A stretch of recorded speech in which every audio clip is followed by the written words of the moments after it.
Radio France Internationale.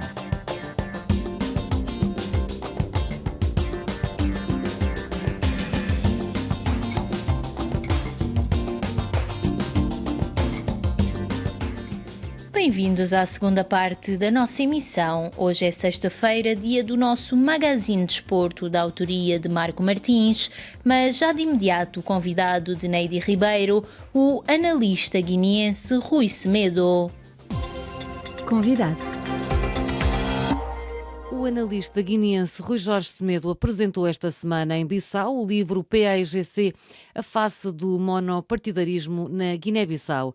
Em entrevista à RFI, Rui Jorge Semedo refere que a publicação procura analisar o comportamento do PAIGC durante o período de partido único, destacando igualmente as dificuldades que o partido teve em implementar o programa de governo. O livro procurou analisar o comportamento do PAIGC durante o período de partido único, altura em que, teoricamente, o partido governava sem uma efetiva oposição. E uma das questões levantadas no livro é procurar saber por que durante esse período o partido teve enormes dificuldades de implementar o seu programa de governo. Procuramos levantar algumas questões ao longo da investigação, começando pelo processo de formação do partido, procurando saber quais são as influências também que o processo colonial teve no surgimento do PAIGC e quais são as situações depois de conquistar o poder em 1964 que o partido enfrentou e que contribuiu para algumas dificuldades observadas durante o percurso. E por que é que o partido tem tantas dificuldades em implementar o programa de governação? Porque, como aqui explicou, era partido único. Deveu-se essencialmente algumas situações motivadas pelas contradições internas que o partido começou a enfrentar desde o período em que estava a lutar contra a presença colonial. E essas contradições sobreviveram no período pós-independência, que resultou no fim da unidade Guiné e Cabo Verde, porque uma das maiores contradições nessa altura era social, porque da parte guineense se pensava que os cabo-verdianos eram privilegiados do sistema colonial, e depois da independência a Guiné estava numa iminência de uma nova colonização, desta vez da colonização cabo-verdiana. E isso motivou a ruptura daquilo que se considerava como um dos princípios ideológicos mais fortes do partido, que era a unidade Guiné e Cabo Verde.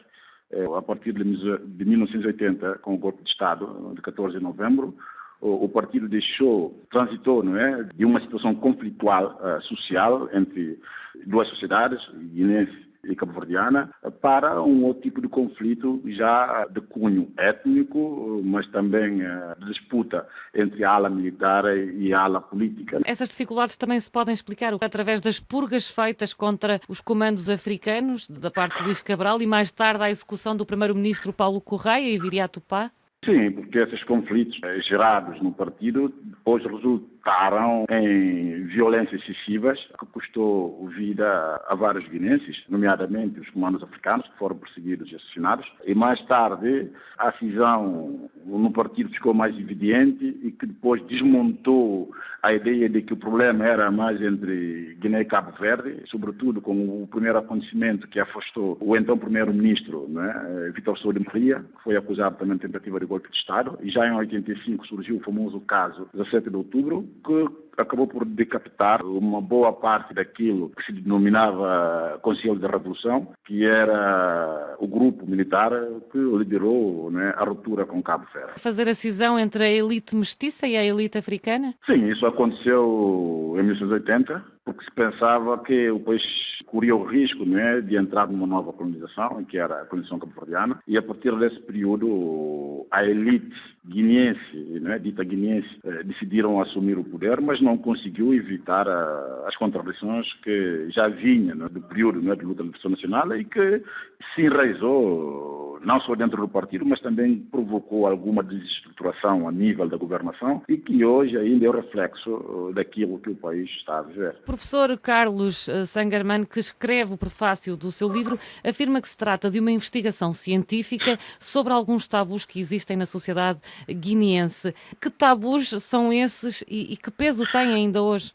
Tabu, e justamente, né, de falar sobre certas questões que têm a ver com não só os conflitos, mas com os assassinatos ocorridos durante esse período, e que muitas vezes se pensam que ao falar, né, dessas situações dramáticas pode-se estar a levantar fantasma. Então, mas o trabalho não foi feito, como diz o Dr. Silvestre Alves, para fazer o julgamento ou crucificar o PAIGC, nada disso. É um trabalho que se versou mais numa metodologia científica para provocar uma reflexão sobre o comportamento do partido e sobre alguns aspectos que contribuíram para essas dificuldades em termos de implementação daquilo que se esperava, que a partir do período que o país ficou livre do processo colonial, certamente todos os guineenses esperavam uma Guiné-Bissau melhor. Silvestre Alves, que diz ainda que só quando começarem a ser enfrentados os tabus, os fantasmas,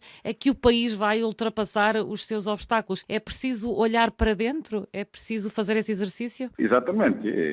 Por exemplo, porque é que até hoje nunca se conseguiu desvendar a real intenção do assassinato do Amílcar Cabral? Quem são os mandantes? É certo que todos sabem que foi, pelo menos visivelmente, a ala guinense, e todo mundo conhece o autor do disparo, mas quais são as motivações? Os relatórios da investigação feita após o assassinato do Amílcar Cabral nunca foi tornado público. Depois, mesmo no período pós-colonização, algumas situações que aconteceram, por exemplo, o famoso caso 7 de outubro, também até hoje, nunca se conseguiu saber, no fundo, se isso era realmente um golpe de Estado ou se foi uma armação. Pior ainda, até hoje não se consegue saber onde é que essas pessoas foram enterradas. Então, são essas situações que provocam realmente algum medo, algum desconforto e que precisa ser debatido e também precisa ser desvendada. Só assim é que se pode avançar por aquilo hoje que é o desígnio do país, que é promover a reconciliação, promover a estabilização e, consequentemente, criar condições também para o progresso, para o desenvolvimento, como qualquer outro país do mundo.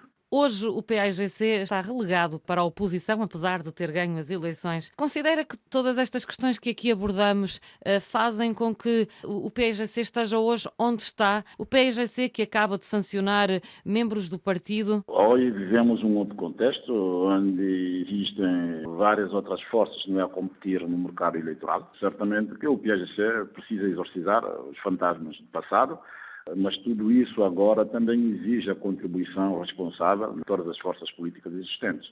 Enquanto não se conseguir exorcizar fantasmas do passado, toda a responsabilidade vai recair sobre o PAIGC de uma forma justa ou injusta, porque também a partir da abertura política, os males que o país ainda continua a acumular, e já não é só da responsabilidade do PAIGC, partidos dominantes passaram por mais de uma, duas vezes no Parlamento, também devem assumir essa responsabilidade, que estão a contribuir para esse retrocesso, né?